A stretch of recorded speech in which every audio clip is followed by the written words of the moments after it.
جس کام میں اللہ کی رضا شامل ہو وہ کبھی زوال پذیر نہیں ہوا کرتا۔ جوانی میں ایسے کام کرو جو دین اور دنیا دونوں میں مفید ہوں۔ ہر شخص کو اس کے ہنر اور جوہر کے مطابق جگہ دینی چاہیے۔ رات میں آہستہ آہستہ باتیں کرو تاکہ کوئی تمہارا دشمن تمہاری بات سن کر کوئی نقصان نہ دے۔ اس عورت پر ہرگز بھروسہ نہ کرو جو کندن ذہن اور بے شعور عورت ہو۔ نیکی کر اور مخلوق کو طریقہ نیکی سکھا۔ بدی سے دور رہو اور مخلوق کو بھی دور رکھنے کی کوشش کر۔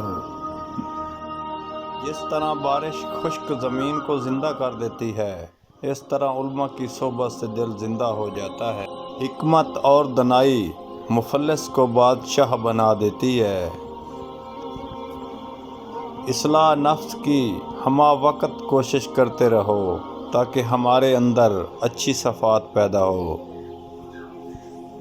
مصائب میں مت گھبراؤ اور کیونکہ ستارے اندھیرے میں چمکتے ہیں۔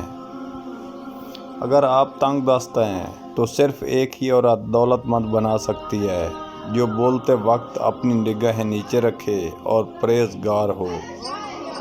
وہ انسان اصل مرد ہے جو اپنی عقل استعمال کر کے دشمن کو دوست بنا سکتا ہے۔ وائس آف سدا بہار کملا۔